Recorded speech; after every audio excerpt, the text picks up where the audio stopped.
Hi class, welcome back. So now we are going to discuss the last lesson for this subject. Now we are going to discuss the cross-cultural conflict and conflict resolution. So this one, I'm gonna try to stick on one video for this one, but actually this is a long video. Now let's go to it one by one. So what is conflict? Now let's define first what is conflict. So according to Weiss 1996, conflict occurs between or because of disagreements or incompatibilities between individuals or within groups and entire organization. So this is in the point of view of an organization, but it actually has the same definition with conflict regardless of a group, an individual, an organization, a nation, a country, and many more. So, in simple terms, conflict exists if there are disagreements or incompatibilities between an individual or a group. Okay, so of course, it requires two or more people. So now we have functional conflict. When we say functional conflict, it contributes to an individual's, groups, or an organization's performance. So in here, it is a conflict that exists and actually influences an individual, a group, or the organization, or the nation, or the country where the conflict arises.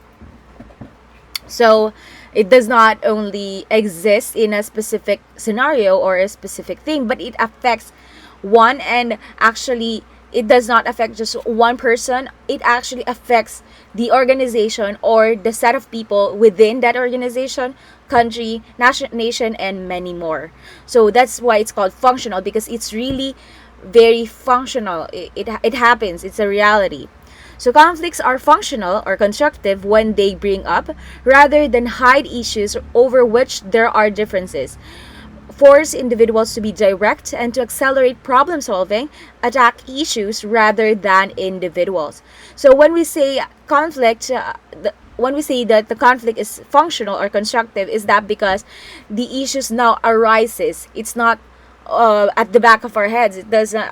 It's not something that's invisible. It's going on. It's happening right now, and it actually requires people to actually do something about it just to solve it, and in solving it, it should not solve the attack a specific individual, rather that it actually solves the issue rather than the individual.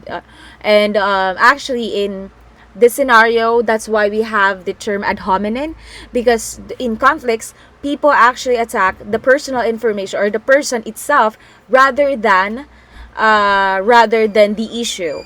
So that is what we call the functional conflict, or the conflict is functional or constructive when the issues arises. Now we also have dysfunctional conflict. So when we say dysfunctional conflict, it has a destructive nature. It creates distortion, negative stereotyping, poor communication, and a decrease of productivity. It also occurs when the participants refuse to collaborate to find a solution, a superior is unwilling or unable to arbitrate. So in this functional conflict, in here, there's no good solution. I mean, there's a solution, however, either of the two parties who are involved in the conflict does not want any resolution. They just wanted to continue the conflict, either how they wanted to end it, made the victory, or whoever wins, and whoever wins, that's the right person. So that's the dysfunctional conflict. The difference between the functional and the dysfunctional conflict is that the functional conflict, it may resolve into a good conflict, it may resolve into a good outcome. However, in the dysfunctional conflict, it does not resolve. It actually more on the destructive side. It can result in death, poverty, economic loss, and many more. So it's actually more on the destruction, on the negative aspect. So as you can see, the functional conflict, it actually will have a good outcome. Somehow good outcome, but in this functional conflict, it will now result into a destructive, distorted, a negative, a decreased productivity, and many more. So, one or both of the participants refuse to accept the superior's arbitration, rules, and dispute resolution procedures are inadequate, ambiguous, or contradictory. This is one in also in dysfunctional conflict. In simple terms, in dysfunctional conflict, in here, that neither of the parties that are involved does not want to arbitrate, meaning does not want to mediate, or not mediate, but either have an agreement. They do not want a mediation, or a mediation where the two of them will meet, sit on a table, talk about the issues, and then resolve it. They do not want either of that. They don't want any resolution. They just want to continue. They want to continue the conflict, and no one wants to lie down and be and no, neither of the two sides want peace, in simple terms. So that's the dysfunctional conflict. So in here also, communication is poor. The participants are unable to communicate essential information or disagree on how it should be interpreted. So in here, actually, there are no communications. They actually depends on the hearsays, which is really sad because, again, hearsays actually is being filtered, and it makes actually the conflict worst because of the hearsay. So in here, actually, there are no communications. There might be communications, but sometimes it's due to hearsays. So we have types of conflicts, and again, that is according to Weiss in 1996. Let's go first to the structural conflict. So in structural conflict, this occurs because of the cross-functional departmental differences over goals, time, horizons, rewards, authority, status, and resources. In structural conflict, we are now focusing here on the structure and how it affects on the the structure, and actually they have, most of the people involved here have the same goals, but they wanted a different approach how to get it. So that's actually the structural conflict. And also the departments or the people involved here may have or may belong in different areas, or in different departments. So that's structural conflict. Okay, so here is the time, or here's where the also some issues like, you will not understand us because you are not in the front line, or you will not understand us because you are not experiencing this or that. But both of them do have the same goal. They do have the same do have the same things that want. But however, since there are structural differences, here comes the conflict. Next, we have the interpersonal conflict, which occurs within an individual. That's intra-role or inter-role, person role. So when we say intrapersonal conflict, now the conflict is within the person. Okay, so here the conflict is not evident. It does not require 2 to 3 people, but the conflict is within the individual, within his or her his or her self. So it's either insecurities and superiorities or inferiorities that he or she is feeling. So it's within the individual. We also have the interpersonal conflict. When we say interpersonal conflict, here it requires 2 or more individuals. This is the conflict between 2 or more people and how they relate to each other. That's where the conflict is. So for example, a group of friends who does not have or who have disagreements, they are having an interpersonal conflict. Next is the interorganizational conflict, which occurs between enterprises and external stakeholders. So in here, factors that influence perception and tolerance of conflict. That's according to Mid in 1998. and industrial and occupational factors. Some industries are more tolerant than the others. So in simple terms, when we say interorganizational conflict, within an organization, there is a conflict. So the meaning of conflict is different in different cultures. That's according to Hofstede in 1984 and in 1999. It depends on the collectivist versus individualist culture, which is I was able to discuss in our previous lessons. So I will not go back to that, but that's one of it. Harmony is maintained and direct confrontation is avoided. An honest person should speak his or her mind. So in here, in collectivist versus individualist, I've mentioned that before. In here, harmony is maintained, and however, the direct confrontation to the person involved and to the person that you are with conflict is actually avoided. So there are no confrontation being done. There are also large versus small power distance, like I've also mentioned this in our previous lessons. So I will not go into depth with that already. And also we have the high versus low uncertainty avoidance, which also I've mentioned. And then also this one, the very last one, which I will focus more on because this is the first time that we will encounter this. But it's very evident in our society, which is the masculine versus feminine cultures. Wherein here, the masculinity and the feminist aspect are now growing in our society. So actually the debate between who should pay the first date is actually a debate right now. Is the man should be the one paying the first dates, or is the woman, or should both of them pay for the first date?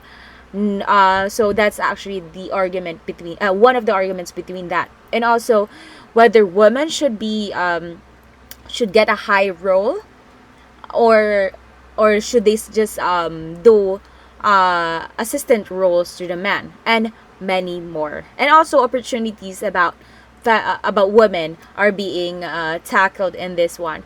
Well, like opportunities like whether should a woman get promoted, or what are jobs specifically, what jobs can a woman do, what man jobs can a woman also do, and vice versa. Okay, so that's one of it. Well, there are other aspects as well. So like the LGBTQIA plus, like whether the transgenders are they welcome in a women's bathroom, or in the male's bathroom, females or the male's bathroom. Are they welcome to that? How are they welcome to the pageants, and many more. So those are kinds of conflicts that occurs in our society, which is still now debatable. So let's talk about communicating conflict across cultures. Culture conflicts is communicated directly across cultures. So according to Thomas's 1976 conflict resolution approach, the choice of the conflict resolution style by the party involved the conflict is influenced by the following factors. But in here I will not go to it one by one, but I'll be focusing on the culture because again, our subject is about cross-cultural communication and yes, about culture. So the stake in the outcome, the emotional involvement, which is here comes the anger, the stress, and many more.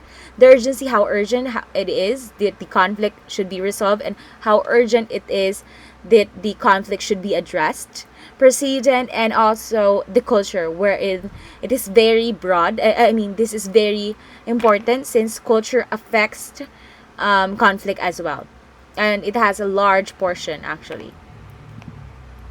So let's talk about mediating conflict across cultures. In the cultures where conflict is seen as undesirable and potentially face damaging involvement of third parties is encouraged. So in here, if conflict is seen undesirable and damaging, third parties are now being invited. So they will act as mediators. So they will act as the one in the middle that can help resolve the conflict. Again, this actually occurs if the conflict is functional. Okay, remember that in dysfunctional conflict, they actually does not, or both of the parties are not interested in arbitrary or in mediating or mediators. So in here, if the culture is something that is really destructive, undesirable, and very harmful, both in both parties, and there are a lot of casualties, and innocent people are involved, a mediator is a must. What is a mediator? A mediator is a third party. Okay, so now let's talk about principles of conflict mediation. That's according to Weiss in 1996 as well. In here, acknowledge that you know a conflict exists and propose an approach for solving it.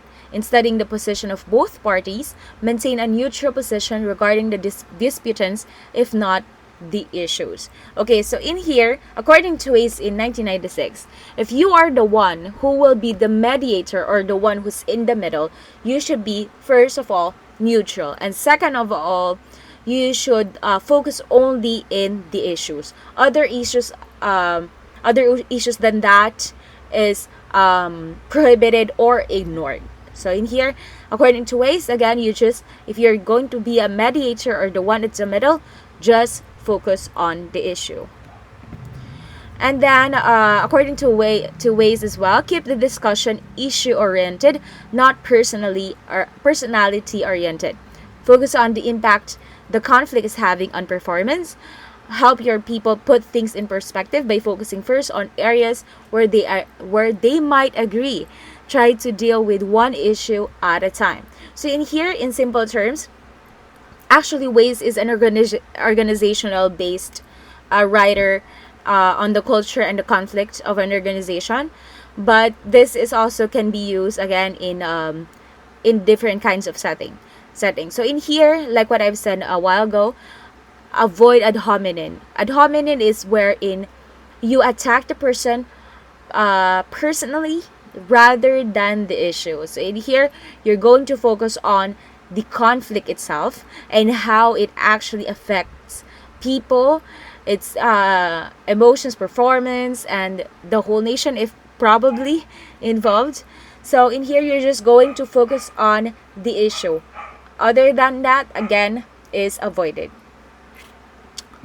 Okay, so remember, you are a facilitator, not a judge. Judges deal with problems. Facilitators deals with solutions. Make sure people fully support the solution they have agreed upon. Principles of conflict mediation. That's according to Weiss in 1996.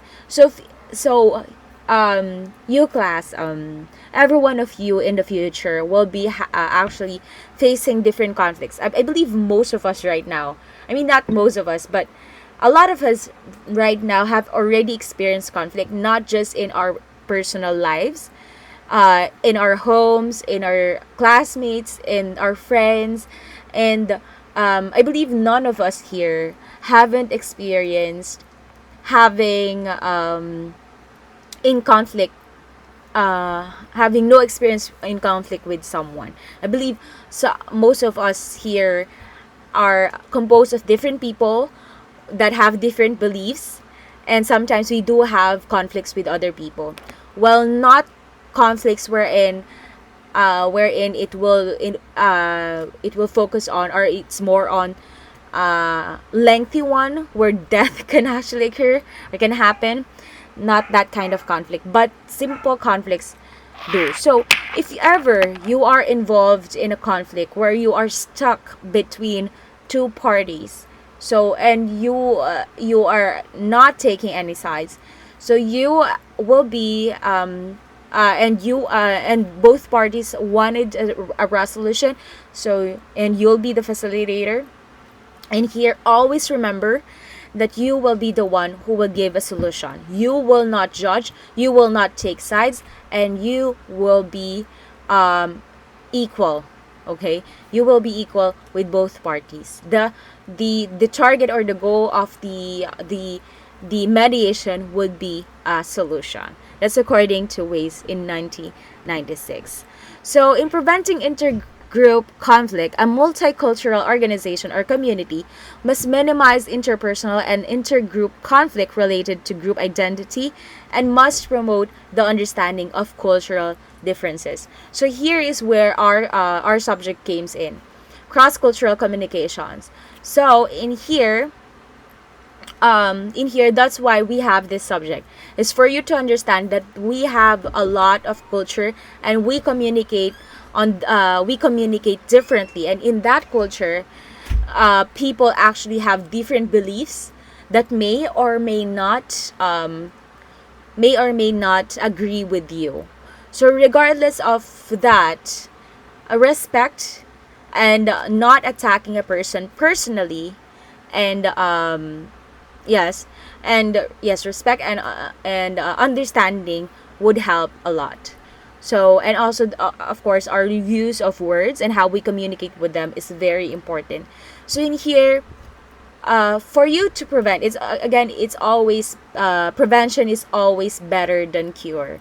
So before the fire spreads, before the conflict exploded between parties, avoid as early as now to actually make tiny conflicts that attacks a certain group, a certain religion, a certain nationality, a certain people from certain regions of the country, and many more. Avoid any conflict from people. But again, you cannot please everyone, but you can only prevent conflict. So in here, understanding and respect is highly what do you call this highly applicable and recommended, rather. Recommended. It's highly recommended to avoid conflict. But again, conflict is inevitable. It is something that occurs. But if conflict is something that you can resolve as early as now, do so. So that is for you to prevent conflict. So that's it. So this is actually my final lesson for this class. So again, if you do have questions, please let me know. You can chat in our group chat, and also or at the comment section of this video, and I'll reply to you when we already have our synchronous session. And if you have any questions, just chat. And thank you very much. I really enjoyed our class, and see you around. Thank you.